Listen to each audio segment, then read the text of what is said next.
textos. La voz de los protagonistas. Contacto telefónico. Y nos da mucho gusto recibir vía telefónica a Daniela Pastrana, de Periodistas de a Pie. Daniela, muy buenos días, gracias por acompañarnos. Te saluda Juan Ceballos. Hola, buenos días, Juan, y buenos días a todo tu auditorio. Y bueno, pues para que compartas con el auditorio tu análisis del daño que le producen a la sociedad los rumores infundados y las denominadas cajas chinas o cortinas de humo para distraer la atención de los temas verdaderamente importantes, los temas que nos deberían ocupar y preocupar a los mexicanos.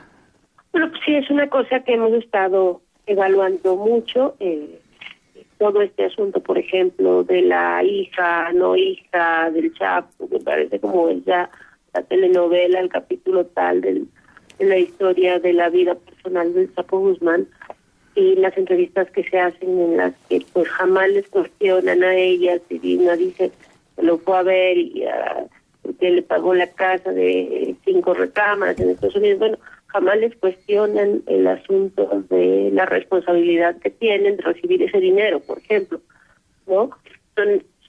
Nos clavamos mucho en la vida personal y en el rollo de si la familia quiere a esa hija o no, o cualquier otra cosa así, y no en la responsabilidad que puede tener una persona por recibir dinero que evidentemente viene que tiene una carga criminal detrás, ¿no? O una serie de cosas que pasan en el país y que pasan todos los días. Obviamente, una de las cosas más delicadas es este asunto de la economía, o incluso los resultados de las investigaciones que han hecho, pues ya el tema de Ayotzinapa, por ejemplo, que ya se nos olvidó. Entonces, la última conferencia que hubo del equipo argentino, pues poca gente, poco le dieron como la relevancia que tenía la investigación que tendría que interesarnos a todos, porque tiene que ver con el derecho a la verdad y con la memoria de que nosotros necesitamos tener certeza de qué pasó. Y todo ese tipo de cosas se va perdiendo en estos chismes cotidianos que pues de pronto nada más nos están distrayendo, ¿no?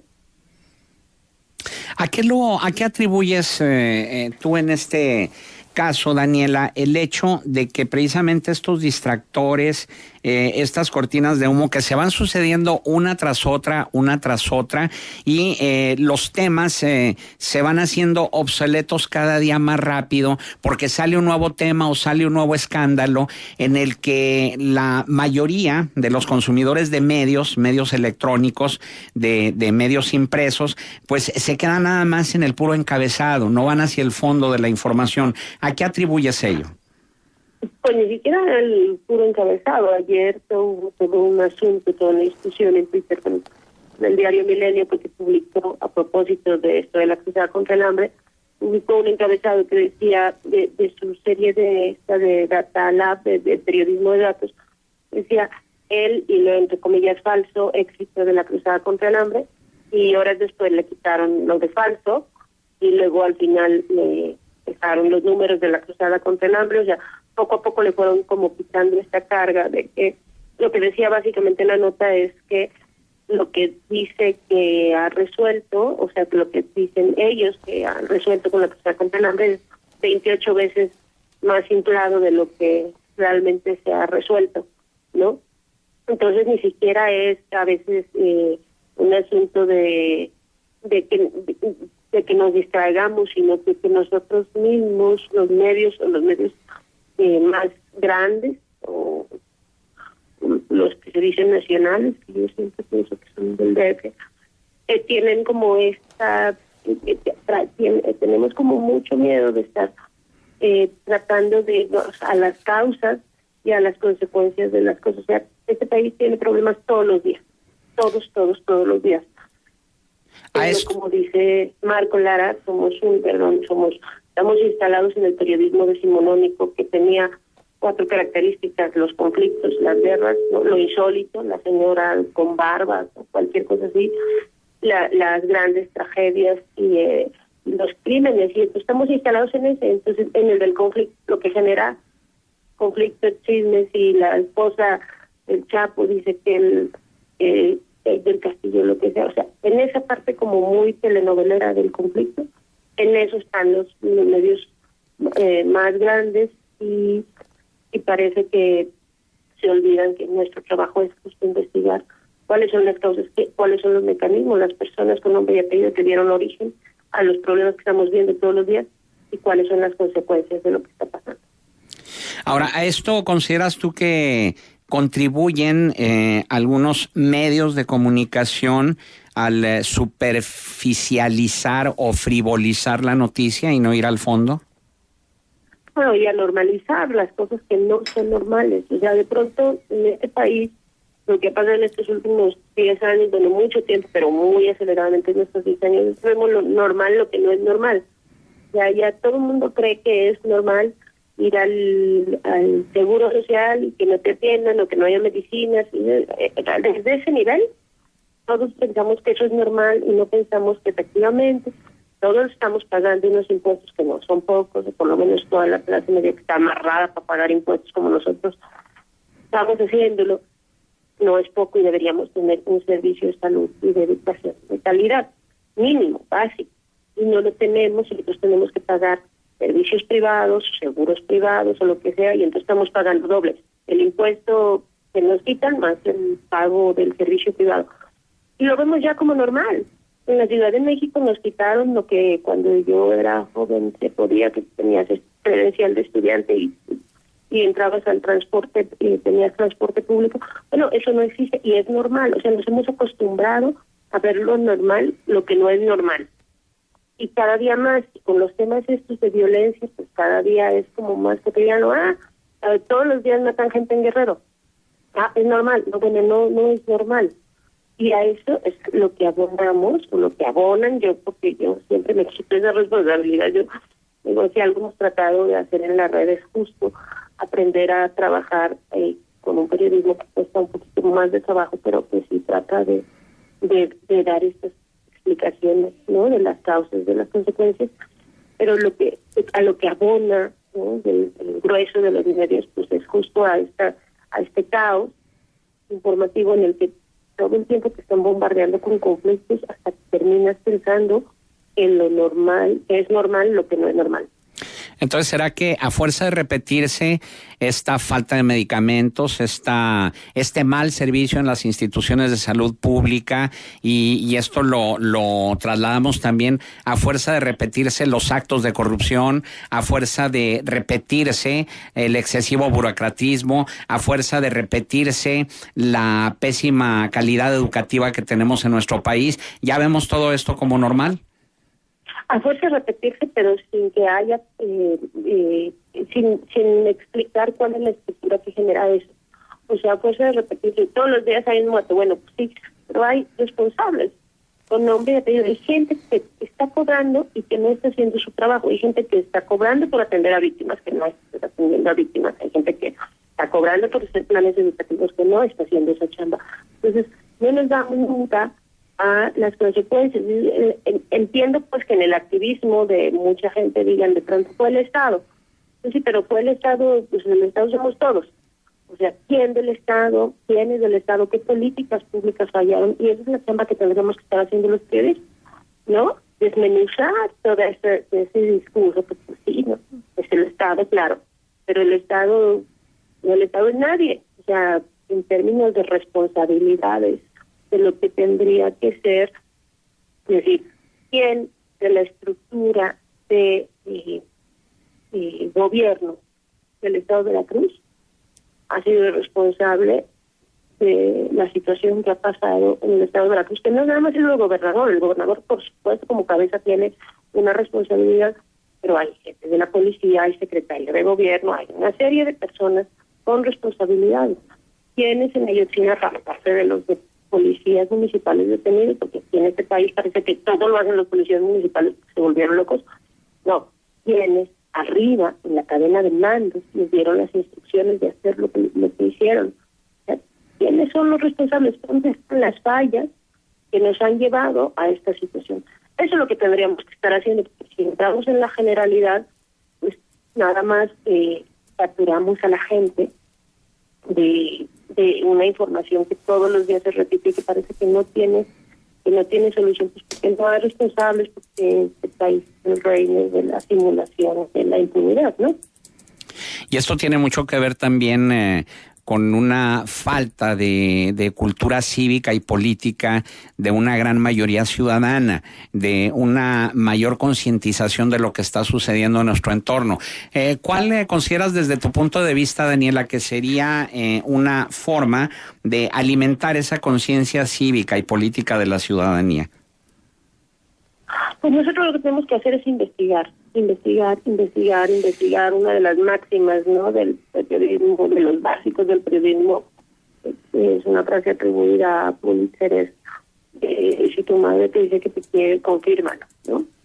Tenemos que confirmar. Ayer y esta semana tuvimos un ejercicio que a mí me encantó, creo que es la investigación más completa que se ha hecho en un año de trabajo del grupo de la Alianza México sobre pues cómo, que nos cuentan cómo durante 50, 60 años se montó todo lo que es Valle de Bravo, la zona residencial de Valle de Bravo en el Estado de México, sobre vestigios de un centro ceremonial muy importante de la cultura matlacinca. Igual mucha gente ni sabía que existía, ¿no? Y como el último pedazo que queda, como que es una cosa que se llama un predio, que se llama Casa de Ídolos, pues está a punto de convertirse en un centro comercial, y el INAH pues aceptó lo que queda, pues que sea el jardín del centro comercial, ¿no? Y como el INAH aceptó permanentemente todo eso.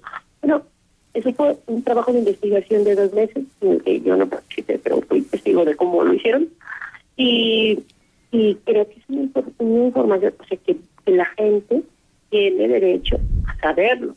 Ya, las decisiones que uno tome con esa información es otra cosa, pero tenemos derecho a saber. Creo que lo que nos falta mucho es esta cultura de entender que son derechos que tenemos, que nos otorga la Constitución y que nos otorga una serie de leyes, y que las autoridades están obligadas a rendir cuentas o a no pasar como ahorita está pasando en otros lugares del mundo, en España, que llevan 2 meses sin presidente porque simplemente se está ejerciendo esta posibilidad de decir, tienes que hacer acuerdos de trabajo con la ciudadanía o no pasa tu candidato, ¿no? O sea, aunque si seas el rey y así seas el jefe del Estado. Son las cosas que mínimas uno tiene derecho para aspirar a tener una vida pues menos mala que la que nos están dejando en este país, ¿no? Claro, pero ¿no te resulta hasta cierto punto frustrante el hecho de que la calidad de la información que ofrecen este tipo de investigaciones, que generan mucho esfuerzo, generan mucho trabajo, generan mucho estrés, no sea directamente proporcional a la cantidad de los receptores que la asimilan, que la digieren y que genera sobre todo una reacción en esos mismos receptores? Sí, no, evidentemente es frustrante y además es un trabajo a contracorriente. Durante muchos años, durante 70 años de comunidad activista, lo que se generó en este país fue una prensa que se abrazaba al poder y que todavía queda mucha de esa en muchos estados y en nivel federal y todo. Una prensa que no entendía su función de vigilante de la democracia, de su papel social, una prensa abrazadísima al poder, que en ese momento fue el gobierno, después fueron los empresarios, luego han sido los narcos en algunos casos, pero siempre abrazados al poder. Entonces, tenemos de esa cultura, ¿no? Eso es lo que nos enseñaron a muchos, incluso en la escuela, con los rollos estos de la objetividad. Sí, tú tienes que ser objetivo, pero la línea editorial sí se vale. Y la línea editorial, pues si la línea editorial es oficialista, pues aguántate la objetividad, ¿no? Venimos de esa cultura. Entonces, vamos a contracorriente. Y claro, los esfuerzos son pequeños, pero siempre el periodismo crítico aquí y en el mundo y en la historia del periodismo siempre es pequeño, que siempre es minoría, pero termina haciendo cosas importantes. Pues ahí está el ejemplo ahora de los Oscars, de la película esta de Spotlight, ¿no? Es por poner un ejemplo, pero en general en el mundo las cosas que han cambiado en dictaduras, y eso tienen que ver con que la gente tuvo información de calidad, Y a veces es muy frustrante porque, pues sí, nosotros llevamos 3 días con esto y el INE no contesta nada. Bueno, pero a la siguiente van a contestar porque va a haber otras investigaciones, ¿no? O sea, y van a tener que contestar. Porque esa es la parte que nos toca hacer en este país que se está rompiendo pedazos. Lo que nos toca hacer a los periodistas es justo ir desmenuzando esas cosas, ir diciendo el responsable de esto fue este señor y ahora es este señor y ahora están haciendo esto y esto se tiene que saber porque la gente tiene que saber qué es lo que están haciendo con sus impuestos, con su vida, o sea, cómo se están tomando las decisiones. Y pues sí, a veces no se generan cosas como tan rápido como uno quisiera, pero pues tenemos primero que quitarnos esos 70 años y luego quitarnos las carencias que vienen desde la universidad en el aprendizaje de cómo el periodismo y además seguir y estar en un país que pues, se cae todos los días, porque si es que algo sobra en este país son problemas y conflictos diarios. Claro. Pues eso nos toca, pero de que va a cambiar, o sea, uno dice la Casa Blanca no generó nada, no, sí genera. Muy bien. Por lo menos se las hace uno más difícil. Exacto. Bien, sí, Marcela. Sí, Daniela, buenos días. Te saluda Marcela Pámanes, escuchándote con atención todo lo que nos compartes y preguntarte, ¿cómo crees que está caminando todo esto de gobierno abierto, de la Open Data, de los esfuerzos que se están haciendo desde el centro, pero también difundiéndose al resto de los estados? Aquí hay capítulo de periodistas de a pie, por lo menos están buscando la manera de colocar algunos temas que son importantes. ¿Te parece a ti que esto sea transformador y que en algún momento dado podamos aspirar a que por ahí sea el camino que pudiéramos avanzar tanto sociedad civil como gobiernos? Sí, yo creo que cualquiera de todas estas iniciativas, mira, hace un año también nos decían, no, México, ¿para qué?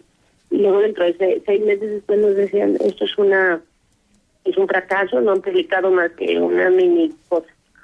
Y son cosas que necesitan tiempo, son cosas que necesitan cuajar, eso de aprender a hacer periodismo de datos, bueno, a revisar bases de datos periodistas. Muchos entraron a la carrera, o no sé si yo me incluyo, pero pensando que periodismo pues no tenías que ver matemáticas, ¿no? Uh-huh. Por eso entraba a la comunicación, porque ahí no había matemáticas. Uh-huh. Bueno, entonces, entrarle a esto de las grandes bases de datos, de hacer cruces, es complicado. Pero es una buena herramienta, ¿no?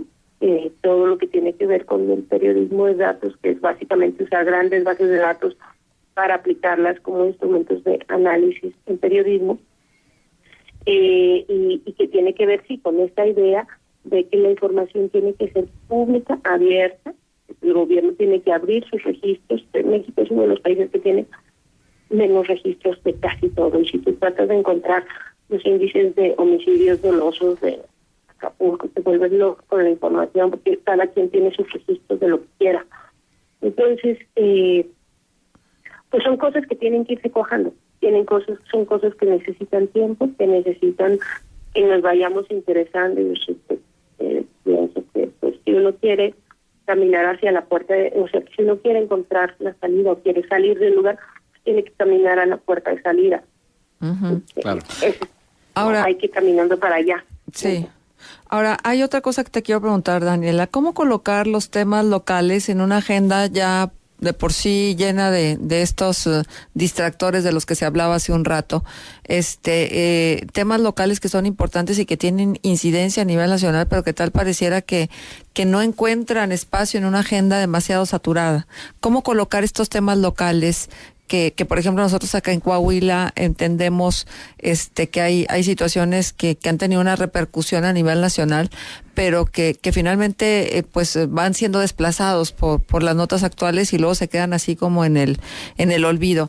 ¿Te parece a ti que hay alguna estrategia para ello? Pues mira, en la red lo que hicimos hace muchos años cuando empezamos la proporción era de 10 trabajábamos en un medio, y formalmente pues, y 2 eran freelance, y 8 años después esta relación se ha invertido.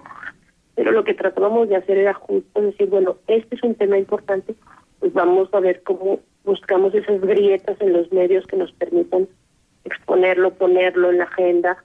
Con esto que todos están como en la competencia, pues si sale en un medio, ya tenías argumentos para decirle a tu jefe que estaba en el otro. Bueno, hacíamos nuestras estrategias, ¿no? Yo realmente estos años que he estado como visitando mucho distintos estados y que soy lectora asidua de la prensa regional, no me explico cómo hay noticias que uno ve en la prensa regional que no están en las portadas de los diarios. Yo digo, se dicen nacionales, pero yo creo que son del Distrito Federal. No me lo explico, no lo entiendo. Creo que son asuntos de enorme importancia para el país que tendrían que estar en la portada de los medios nacionales y no están en la agenda. Bien. Pero también creo que ellos están cavando su propia tumba manteniendo este periodismo, pues como esto que les decía ahora de lo de ayer, Daniela, o sea, se les van a acabar los lectores, se les van a acabar las audiencias. Bien. ¿No? Porque la gente cada vez tiene más opciones de informarse, cada vez tiene más posibilidades de ver internet y de escuchar radio, ¿no? de hacer una serie, de buscar opciones. Daniela, que hay en este país. Discúlpame, Daniela, porque nos va a cortar el sistema, tenemos que irnos al corte, pero como siempre, nuestro agradecimiento por tu valiosa participación, Daniela Pastrana, de Periodistas de a Pie. No, gracias a ustedes y un saludo a todos por allá. Gracias.